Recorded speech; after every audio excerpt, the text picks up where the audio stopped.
They had said their goodbyes to the Karstart brothers 3 days ago, setting them down on a beach no more. Then 10 miles from their home.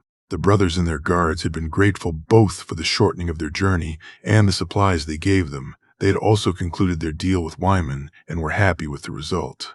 He had watched as Daisy and Smallgen had bid them farewell, and he welcomed the camaraderie they showed to each other.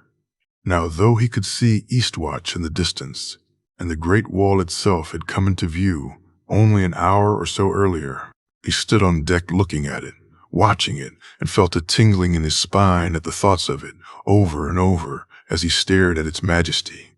One word kept resonating deep within his mind: ice. When they eventually made land, he found himself looking forward to seeing the wall up close, to reaching out and touching something that had been supposedly built by one of his ancestors. He looked down at Ghost beside him. The wolf had a look of longing on his face as he looked at the wall. Reaching down, he petted his fur, and Ghost stared up at him, his tail wagging against the ground excitedly. "I know, boy, you're home too," he said, and the wolf jumped to his feet. John nodded to him, and as soon as they set the gangplank down, Ghost was off the ship, the yelps and screams of the people as the wolf passed them making him laugh. They were in no danger from his wolf. As long as they proved themselves, no danger to him. He could almost hear the relief as he looked over the deck to see the wolf had already cleared the small settlement. Heading downstairs to get Winter and Honor ready, he found Loris looking eager to get onto dry land, his friend having come down with a bad case of the sickness of the sea the last few days. "You should go down to the dock, Loris." I know. I've things to do, though." Trapped her. "Go. I'll do them.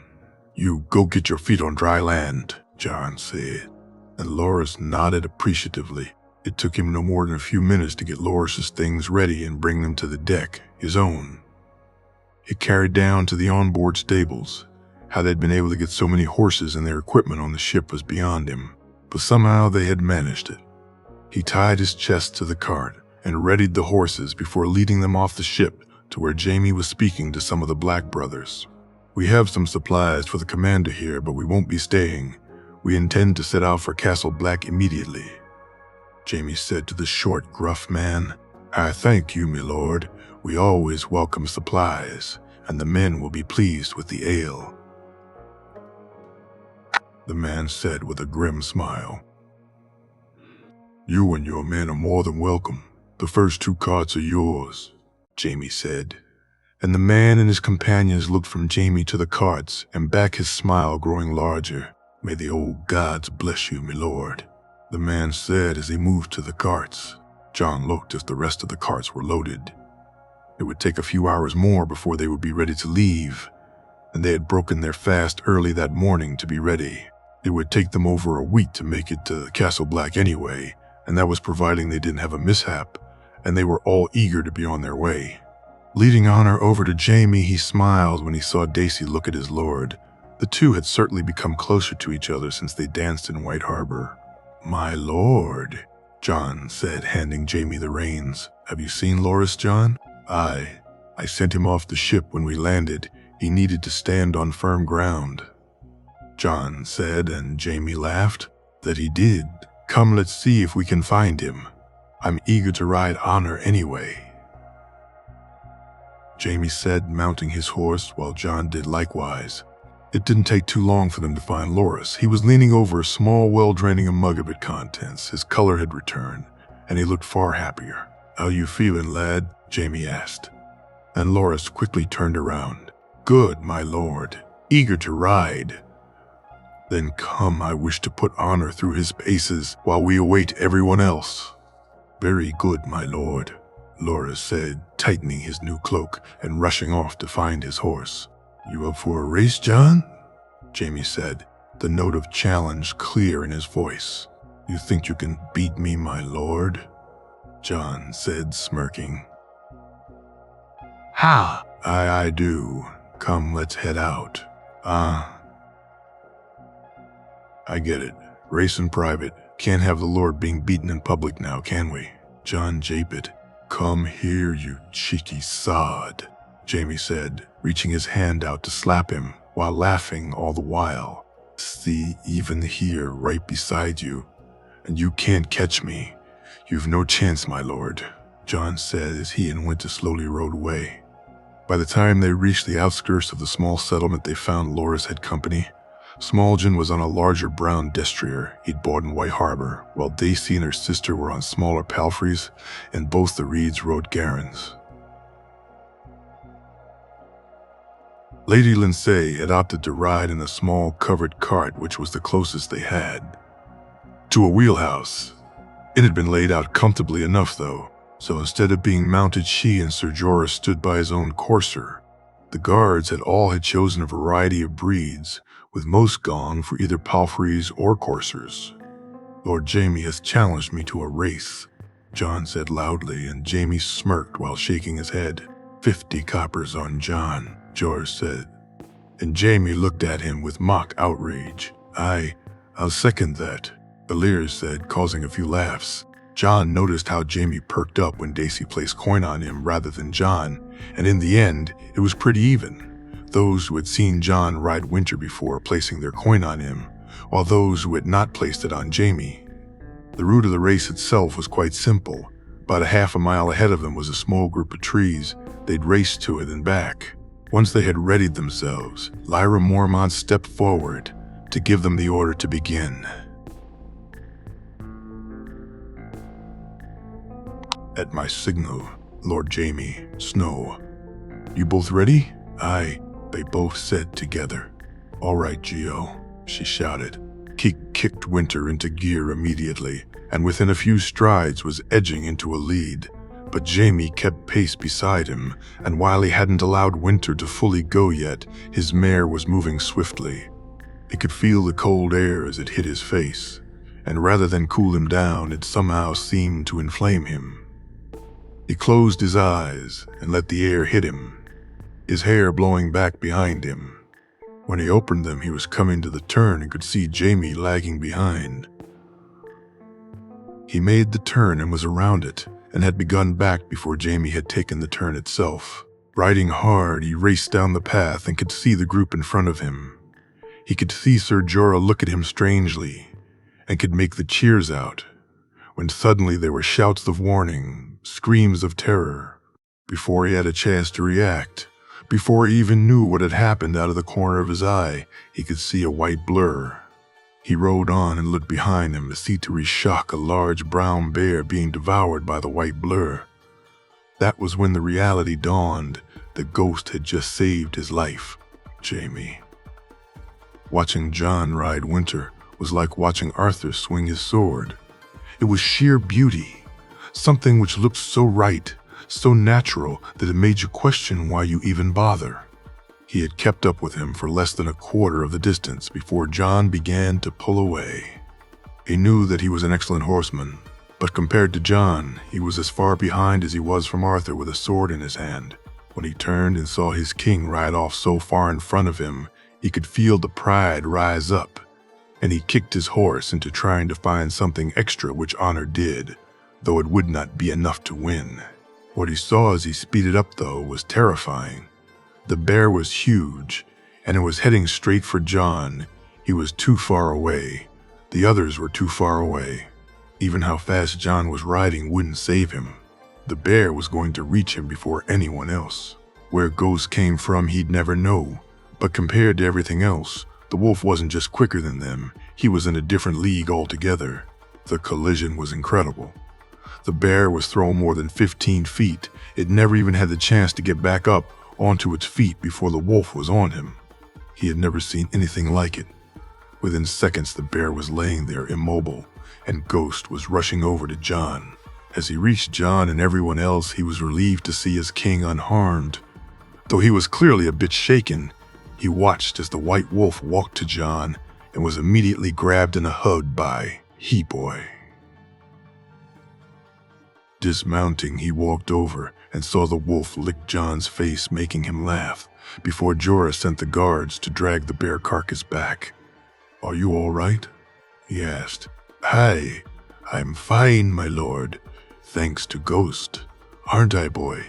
John said, and Ghost licked him again. I didn't think there'd be bears here, Jamie asked, looking to the Northerners. They're around, my lord, more in other areas, it's true, but they're around, though I've not seen one attack like that, Jorah said. Looking around at the others, he could see they too agreed. Daisy gave him a concerned look, so he shot her what he hoped was a reassuring smile. Seeing her roll her eyes at him, he smirked. It must have worked. Loras was holding Winter and looking ashen-faced, so he walked over and patted the boy on the shoulder, and was pleased to see the nod he got in return.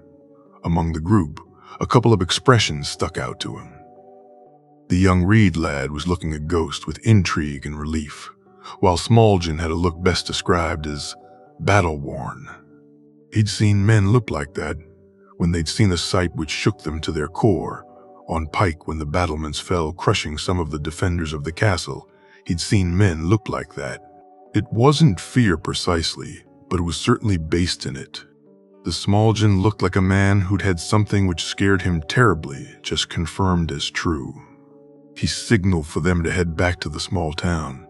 They'd need to be extra wary now on their travels. Thankfully, though, he had no doubt that Ghost would alert them to any danger. It took no more than an hour or two to finally be ready to leave. They had gifted the bear to the Night's Watch, Ghost seemingly wanting no part in the animal once he'd killed it. The man he'd met earlier, though, was overjoyed by the gift. The meat and the pelt would both be of much use to them, and he had now, it appeared, made a friend for life. As they began to ride out of the town, he was happy to see John, Loras, the Reed children, and Daisy's sisters ride together, laughing and joking. The small John was riding with Jorah, who every so often would look back at John, which was making him concerned. It didn't take long for Daisy to ride up and join him, her hair tied back, which he was disappointed to see. "My lord," she said, smiling as she reached him. "My lady," he said overly seriously, making her laugh. "While I appreciate the excitement, I could have done without seeing that damn bear today," she said. "Aye, me too. Thank the gods for Ghost. I've never seen anything like that before. I mean, even in the north, we know about direwolves, but I'd not seen one until Ghost. But to see him with the bear..." She shuddered. "Well, thankfully, he's on our side," Jamie said. "Aye, he and John, they have a bond, don't they?" "They do, Daisy," he replied, and was happy to see the small smile on her face when he said her name. "Then I'm glad he's on our side. Have you been to Castle Black before?" "What? No, never. Only met my uncle a couple of times. I'm looking forward to it." Jamie sat quietly for a moment, trying to figure out a way to ask the question he wished to. He and Daisy had kissed on more than one occasion since they danced, and he knew both of them wished to take it further. But he had meant what he said to John. He wouldn't dishonor her, which really only left one option. But he had something to tell her before that could be brought up. He and John had discussed it, and the solution was pretty simple. It was actually something Howland had done already, which they could use. "Daisy, there's something I need to tell you," Jamie said, noticing how she tightened her hold on the reins. "You can tell me anything, Jamie." "Can I?" "Aye. Would you swear it before a heart tree, that what I told you would stay between us? Could you swear it in front of your gods?" Jamie said and looked at her, his eyes full of hope and worry. "What is it, Jamie?" "I can't, Daisy. I can't. Unless you swear it. I'm sorry," he said as she looked at him and nodded. "There's a heart tree at Castle Black beyond the wall. My uncle told us a story of how it was where he swore his oath when he joined. We can go there and I'll swear it," Daisy said, and Jamie looked at her in relief. "After which, there's a question I'd like to ask you, my lady. One I've wanted to ask for a long time," Jamie said, and smiled broadly at her. Who knows? Maybe I'll even answer your question too," she said, laughing, as she turned her horse around and rode back to her sisters. Jamie couldn't help but laugh back as he watched her ride off. He hoped she wasn't mad at him when she learned the truth, that she accepted and embraced it like he had, but mostly he hoped that once he was done, she'd say yes.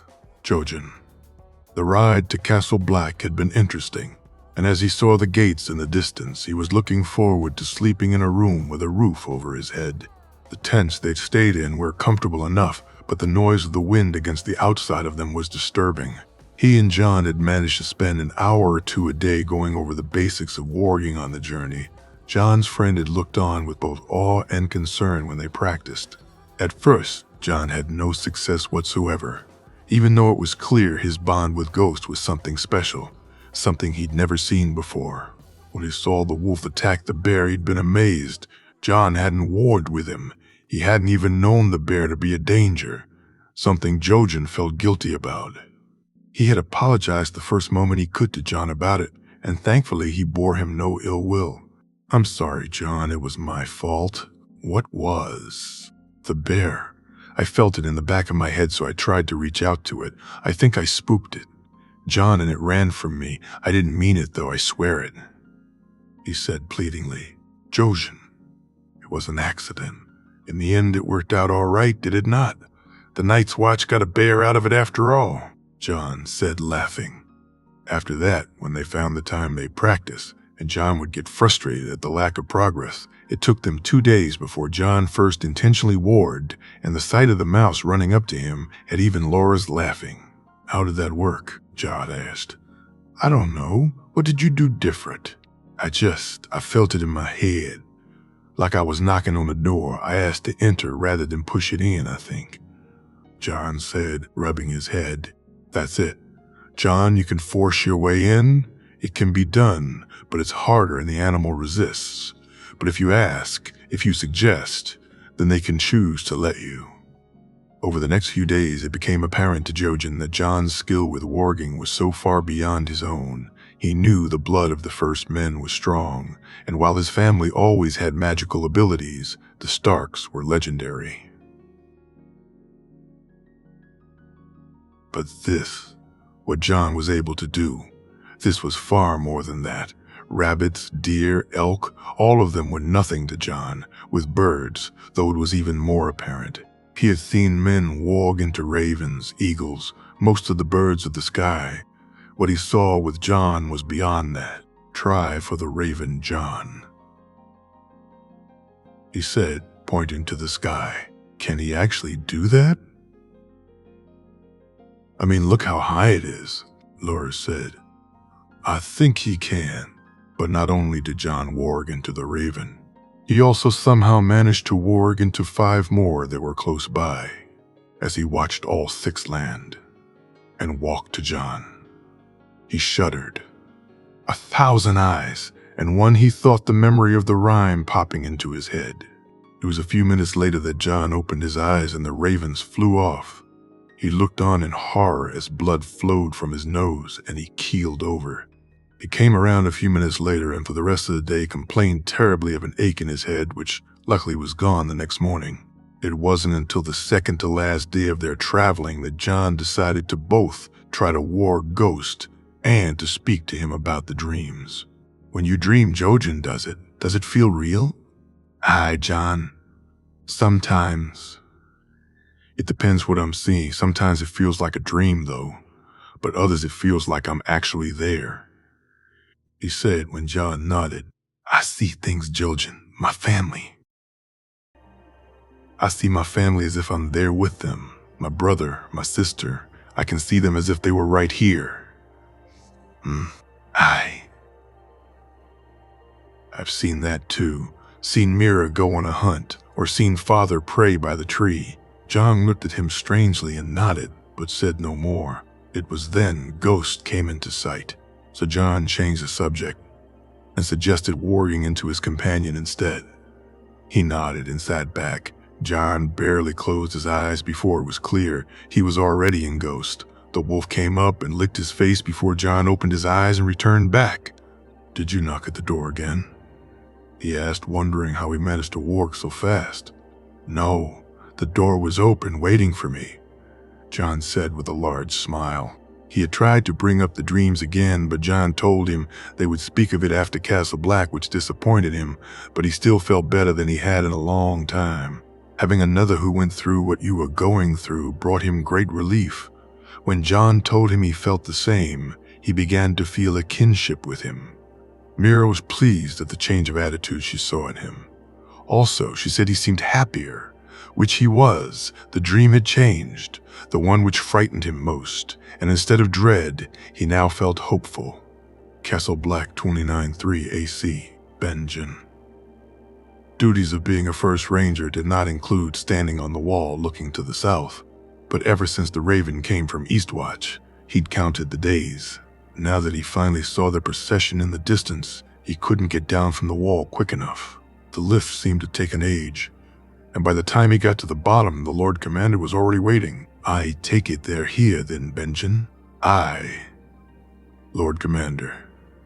You must be looking forward as much as I to seeing family again." "Aye, you have the truth of it." "Is it a lot of supplies, Benjen?" Gior asked. "It seems to be.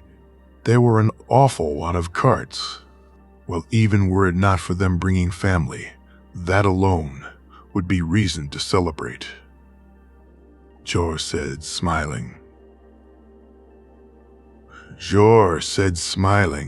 The white blur which rushed towards him when the gates opened was only slightly less welcome to him than the voice of the boy chasing after it on his horse.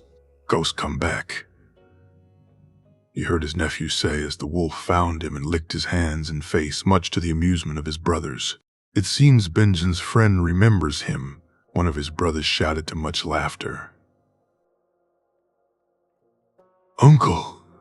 The boy's voice sounded close as he watched him practically jump from his horse and run to him.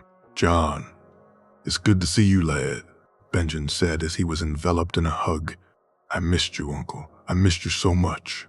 "You too, lad," he said, looking and taking his nephew's appearance in. Jon had grown taller. His hair was shoulder length and darker than he remembered it, his gray eyes almost black in the fading light. He had filled out a bit too, clearly working hard in the sparring ring, which given his exploits in Lannisport and King's Landing was not a surprise.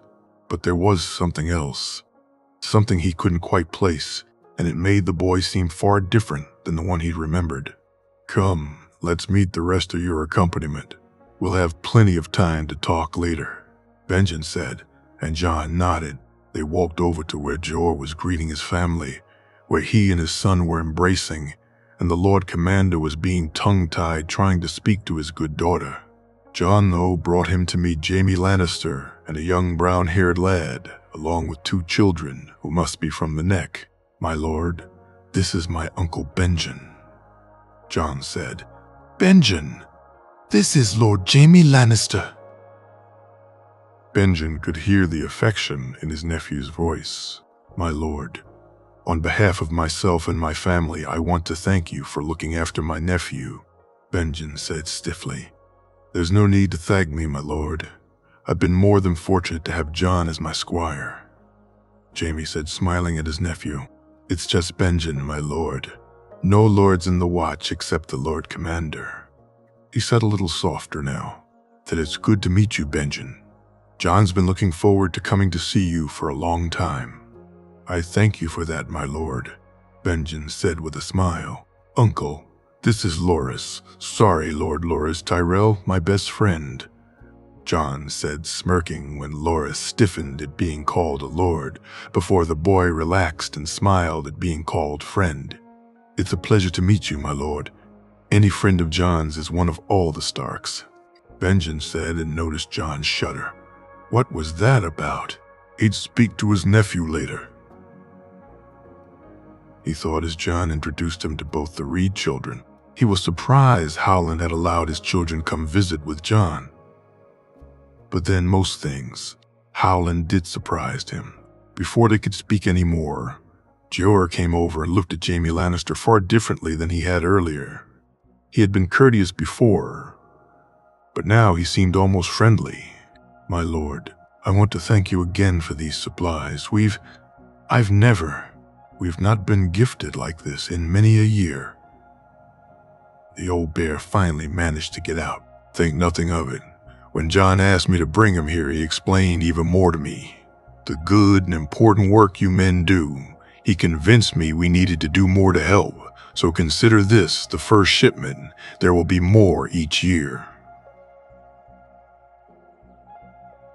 Jamie said, and Benjen noticed John nod to him with something like approval in his expression. My lord, I can't thank you and you, George said, turning to John. You lad, what you've done here, what you've done for the North and my family. The North is not the only one who remembers. The watchers on the wall won't forget either. Benjen looked on with pride as his nephew took his deserved thanks, the boy dismissing the praise and instead speaking up about how it's Lord Jamie who's owed thanks, not him. And Benjen couldn't help but smile. When they got the listing of just what was on the carts, it was incredible. Dried foodstuffs, flour, good steel swords, armor that was far better than their own, furs and cloth. Of course, the ale would bring most cheer to the lads, but they received such a boon, and to think his nephew was partly the reason. Come, John. Let's show you to your rooms, and we can speak some more. Can we go on top of the wall, Uncle? Aye.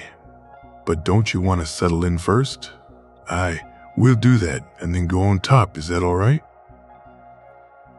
Benjen nodded and noticed Jamie Lannister look at John, who smiled back and nodded. Jamie did so in return. He found it most odd that they seemed to be able to speak without speaking to each other. Was their relationship that strong? Did the man care that much about his nephew? He would need to speak to his nephew about a few things, he thought, as he watched John remove a large chest from a cart and carry it in front of him. It didn't take too long for John to be settled in, the room he'd share with his friend and with the Reed boy, which didn't seem to bother him at all. As they headed to the lift, he saw Aemon on the walkway above, heading to the rookery. Had it been another brother, he'd have waved and greeted the man, but there would be no point with the blind maester, though had the man wished to greet him, his blindness would be no obstacle. Is that Maester Aemon? John said softly, looking to the black-robed maester. Aye, it is. How did you know the maester was called Aemon? I just did, John said cryptically. And for the briefest moment, Benjen thought he saw his nephew's eyes glisten, making them look more indigo than gray. The trip to the top of the wall was taken in silence, which surprised him. He had expected his nephew to be full of questions. When they reached the top, he told him to be careful, and they walked to the edge to peer over. John looked around and steadied himself before he looked. Once again, out beyond the wall, Benjen could feel the air around him become charged, almost as if it had stilled. There's something I need to tell you, Uncle, about my mother, John said. Jamie. He had always known that the Night's Watch was in a ruined state. He had seen the dregs that the recruiter would be given when he came to King's Landing. But standing in Castle Black and seeing it for himself really drove it home. So when the Lord Commander began to thank him, Jamie immediately shifted the credit to John. Had it not been for him, he'd have never come here, never helped, so he was the one who deserved their praise. The amount of coin it had cost to bring the supplies was negligible compared to what benefits John had brought them. He had family here too, so if Jamie could help them by spending coin, then it was a smile price to pay. He looked on as John smiled and nodded to him as he left with his uncle. He hoped the man took the news well, though given his reception when he arrived, he could see John's uncle cared a great deal for him. He caught a man looking at him grimly, and when he looked back at him, the man muttered something before walking off. He knew there had been loyalists sent here for their roles in the rebellion, and he would no doubt run into some. As the last of the carts arrived, Jamie went over to his men and the black brother who was directing them, taking a moment to speak to Arlen to make sure he and Farrell alternated so one or the other would be on shift. Arlen. My lord? While we're here, I want either yourself or Farrell with me at all times, so split your sleep schedule. You know which of the other guards to pick. Also speak to yours and Alir's and make sure they do the same for John. Of course, my lord. How's it going here? Good, my lord. The Black Brothers seem more than happy with the supplies. Some of the men are helping them move them, and they said they'll ensure the carts get back to Eastwatch for the next delivery. Very good, you see. To the men's rooms, will you? Pharaoh with me, Jamie said, nodding to the other man who followed behind him with another guard. He watched as Jorah, Lindsay, Daisy, and her sisters walked with the Lord Commander to what must be his rooms, and he was approached by a small man who directed him to his own. When he arrived at his room, he found Laura's and John's room was almost opposite, and he breathed a sigh of relief. With them so close, he could ensure they would be well protected. The room itself was nothing much, a bed and some worn furniture, though he was glad to see the large fire which he would certainly make use of. He had only just entered when there was a knock on the door. He walked over and opened it to find Loras there. Settled in all right? Aye, my lord. I put the horses away when John went with his uncle. Good lad. Is he going to tell him my lord? Aye, I think so. Is his chest safe? Jamie asked. Aye, my lord. Jojen and Mira are in the room, and their guards and my own are outside. It's not exactly comfortable, is it? Jamie japed. No, my lord, though better than a tent in the cold, Laura said, and he laughed with him. Well, come on then, let's have a look around the place. They were joined by Jojen and Mira, and so they took a walk around the home of the Night's Watch. To say it was ramshackle would be to do it a favor. It was in a terrible state. The wood was rotting away, and doors and windows barely kept the wind from the rooms. They had been placed in the king's tower, and Jamie had to laugh at the irony. John being the first king to visit in over 100 years, the other towers were in a worse state, and were apart from the guard's tower as far as Jamie could see, not fit for purpose. The walkways were barely capable of holding their weight, the buildings themselves almost falling down. He saw the maester standing on a walkway which no doubt led to the rookery and his quarters. As they walked down to the yard itself, he looked around and could see the amount of work it would take to bring this place up to any sort of standard. He would speak to John later. Maybe they could do more. In the yard, the scowling, grim-faced man from before was berating two young lads who were poorly attempting to spar. As bad as they were, it was the man's training method which annoyed not only Jamie, but Loras too. No one would learn anything from this man. Other than how to swing a sword in anger, there was no technique being taught, no rhythm. Just a simple hack and slash. He shook his head and walked on. It really is a mess, Mira said softly. Aye, it is, my lady. We shall have to do our best to make it better, won't we? Jamie said and smiled as they were joined by Daisy and her sisters. What are you so happy about? Daisy said, a smirk on her face. Me happy, perished the thought. Lady Mira was just commenting on how rundown this place is. My uncle's done his best. It's not his fault. No one sends them aid, Lyra said in defense of the old bear. You misunderstand me, my lady. I was not commenting on your uncle's work, but more on the shortcomings of the rest of us. You men from the south really do use far too many words, Jory said, shaking her head. My apologies, my lady. A force of habit. But this place is a shithole, and we must do better, Jamie said, and all four ladies laughed. See, we'll make a northerner out of you yet, Daisy said, looking at him. I am yours to command, my lady, Jamie said with a bow which earned him a slap on his head and more laughter from the ladies. I saw that, Loras, Jamie said, looking to his squire who was trying and failing to hold his own laughter in. I couldn't help it, my lord. If you moved that slow in the yard, maybe I'd be able to get a hit in too. What's that you say, boy? A voice called from behind them. Bay! Loras and Jamie turned to see the grim-faced man sneer at them before he walked towards them.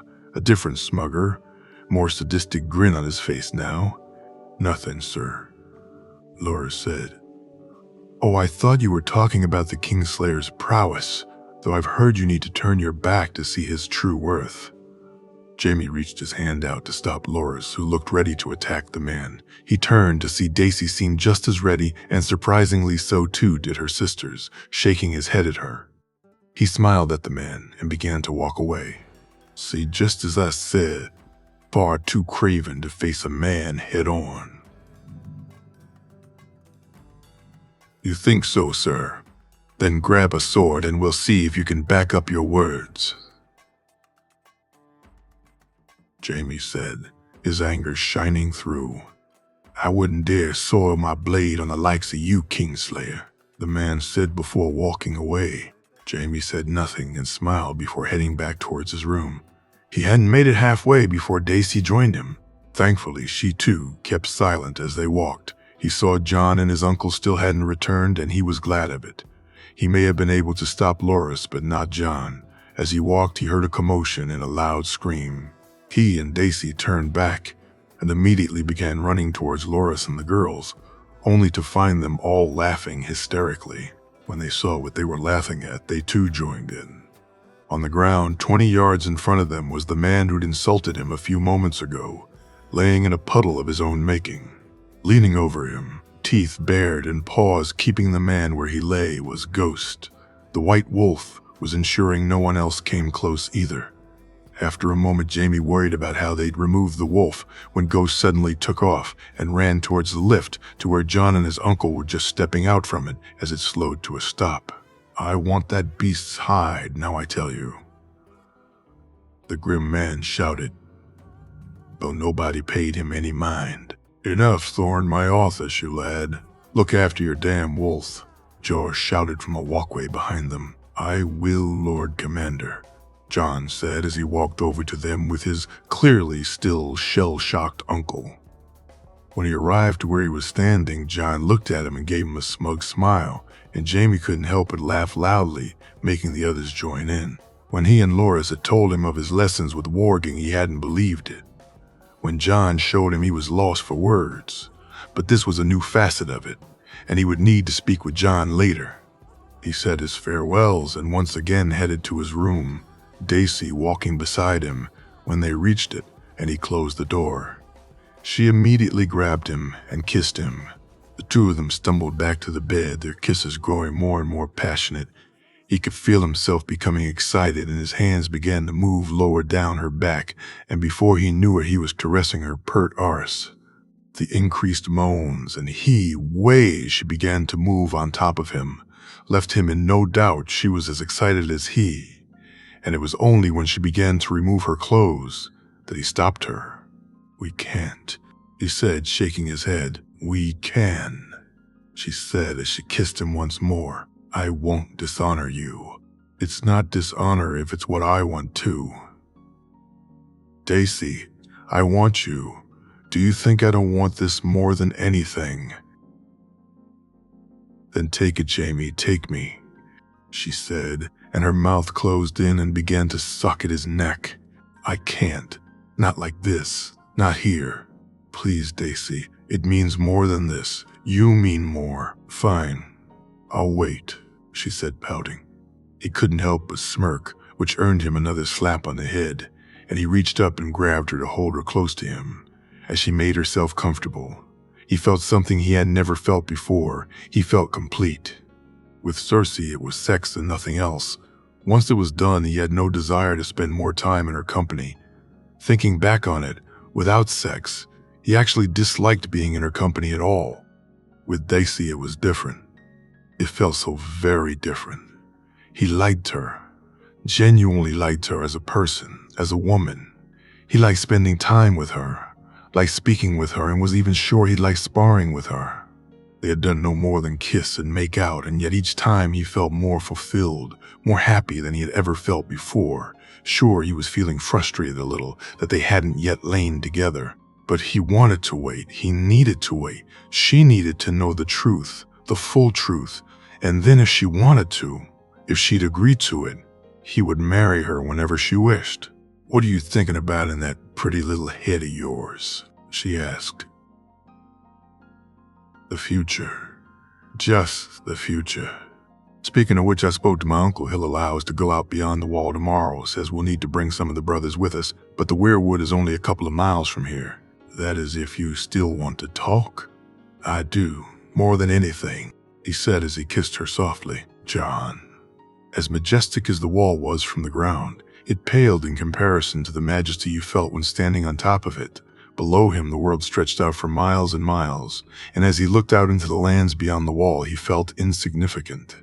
The world out there had gone on and on for centuries. It cared not about thrones and justice, about who was right and who was wrong. Out there, survival was all that matters. He found himself thinking of the people who lived in those harsh conditions. Wildings, savages, but were they? Or were they just people? Just people, like him and his uncle.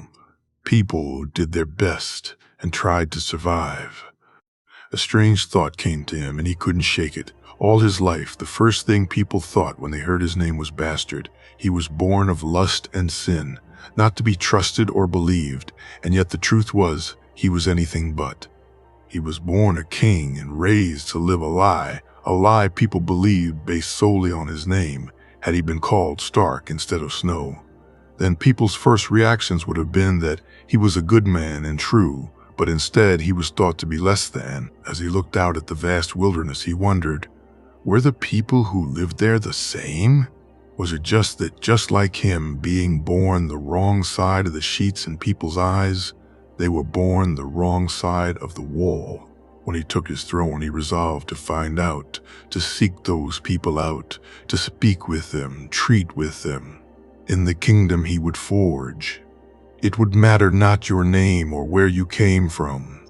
What you would be judged on would be who you were inside. And he would start with those born on the wrong side of the wall. But first he needed to claim his crown, his birthright. To do that, he needed to be who his mother wished him to be a dragon and a wolf. There's something I need to tell you, Uncle, about my mother. John said, your mother. I don't know who she was, John, I'm sorry.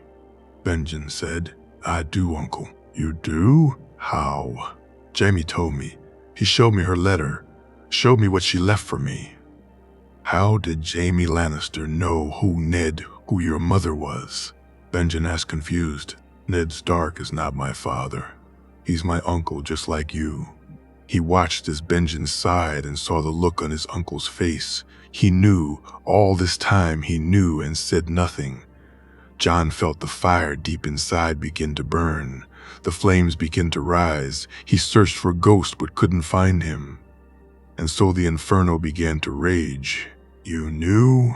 You knew and never told me? John shouted his anger to the fore. I suspected, I never knew, John. You must believe me. I never knew for sure. I only suspected Brandon was your father. Benjen said, his voice breaking. Brandon? John said as the flames retreated.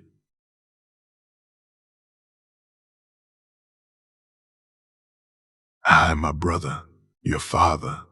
I'm sorry, lad, had I known for certain. Uncle Brandon wasn't my father, John interrupted. But you said, wait, Uncle, Brandon was your uncle too. Me, Ned, Brandon. Oh gods, oh by the old gods.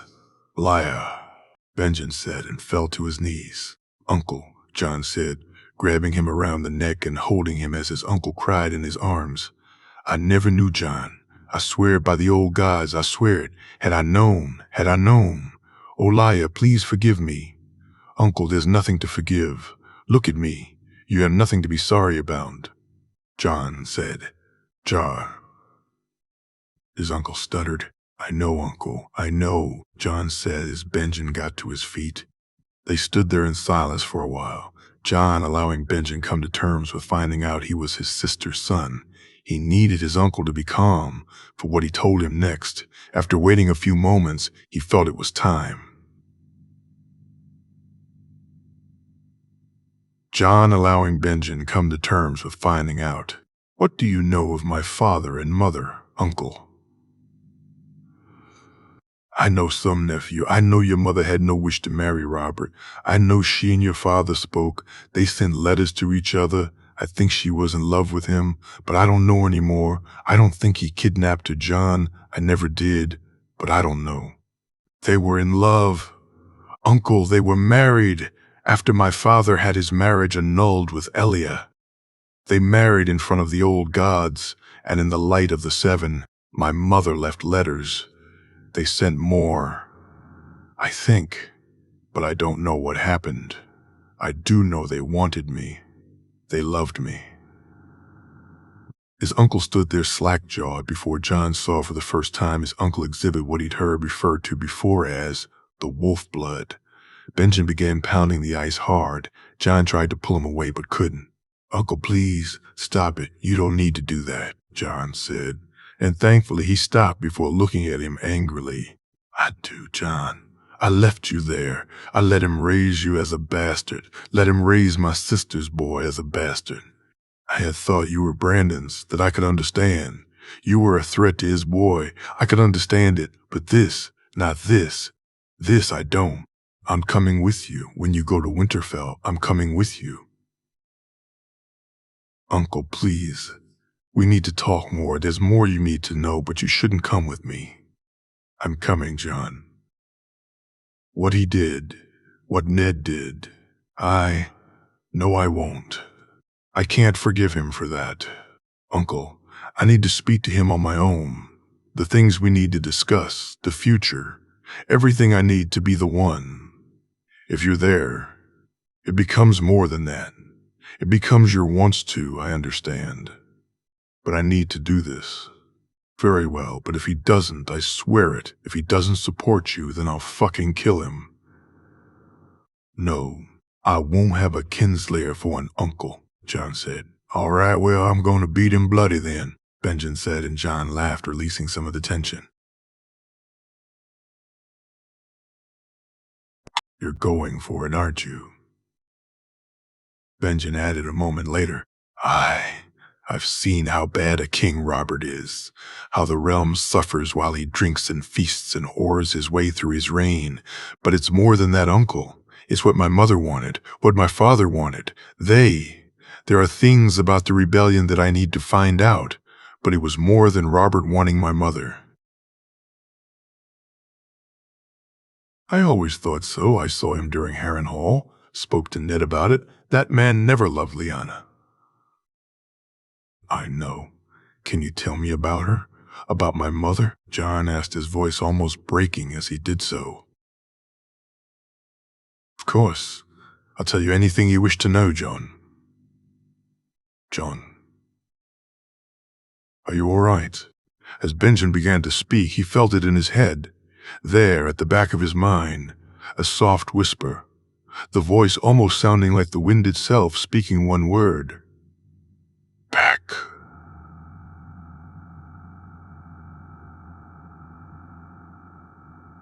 A man was looking at Jamie with hatred in his eyes. He could feel it coming off him in waves, and then he moved towards him. He could hear the words he said, the venom and hatred in them. He could feel the sadness from Jamie as he walked away, the smugness of the man as he sniggered as he too began to walk.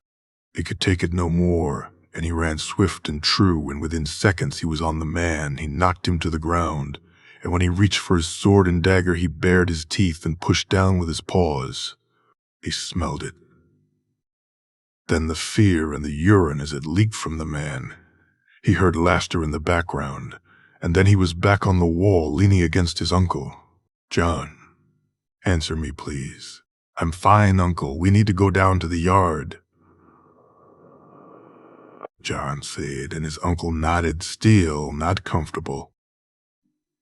Mo, he explained that he was a warg, which his uncle seemed to take in his stride. And when they reached the bottom, he found that Ghost had a man pinned, and Jamie and the others were laughing. Who is that man, Uncle? Him. That's Thorn. Sir Alistair. Thorn, our master of arms. Why would he have a problem with Lord Jamie? He served the Targaryens, so he no doubt hasn't forgiven Jamie for killing the king. He deserved to die. Jamie was right to kill him. Aye, but he was, Benjen said, leaving the rest unsaid. A madman who killed my grandfather and uncle. That's all he was, Uncle, John said, and Benjen smiled. John, about Lord Jamie, are you? Are you? Can you trust him? More than anyone in the world. Uncle, can you? Would you try and be nice to him for me?" "I will, nephew. If you say he's to be trusted, then he has my trust too." "Thank you." "Thank you," John said, after the Lord Commander told him to keep Ghost under control. John smiled as Jamie and Daisy walked off, before Loris and the Reeds came over to him and Benjen, Lyra and Jory heading back to their uncle. "Now have you all give a tour of this place?" Benjen asked. "No, not really. More we just walked around," Mira said. Benjen nodded for them all to accompany him and began to show them around. The armory was run by Donald Noya, who was also the smith, and John grimaced when he heard the name. This was the man who built Robert's hammer. While John had no problem with the man, the memory of it alone was enough to make him not wish to spend time in his presence. The old Flint barracks housed most of the men and wasn't a very welcoming place. But it was as Benjen showed them the tunnels. Things became interesting. Seeing the library was one thing. The books it held were numerous, and John knew he'd spend a lot of time here. When Benjen explained the tunnels were used to travel around during winter, John had been amazed, as he was when he saw the ice cells. But it was the food stores which grabbed his attention most, deep underground and lined with ice, mud, and straw, and something else he couldn't make out.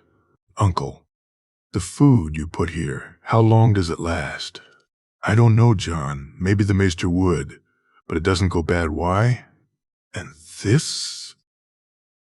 What's this made of?" John asked, looking at the wall.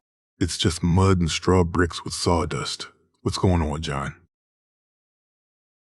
"Is this for the ice, John?" Loris asked. "Aye."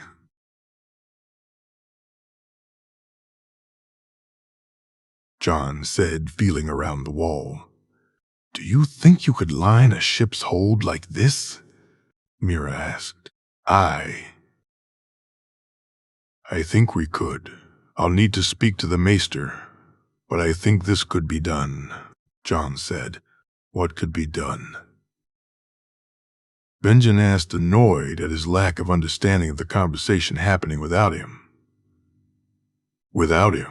Ice, Uncle, we're going to sell ice," John said, and Loris laughed. Benjen just looked at him like he'd gone mad, before shaking his head and taking them further beneath the vaults. Eventually, he finished off the tour by taking them down the tunnel which led to the gate itself. The gate was the passage to beyond the wall. Overhead, the wall itself was their roof, and as he walked, John could feel it deep in his bones, feel the ice calling to him. "Fire and ice, fire and ice," the voice said over and over, and John looked up to the ceiling and saw it as it melted. Fire, covering it as it dripped over the egg. He heard the voice call to him, "Help me, brother, help me."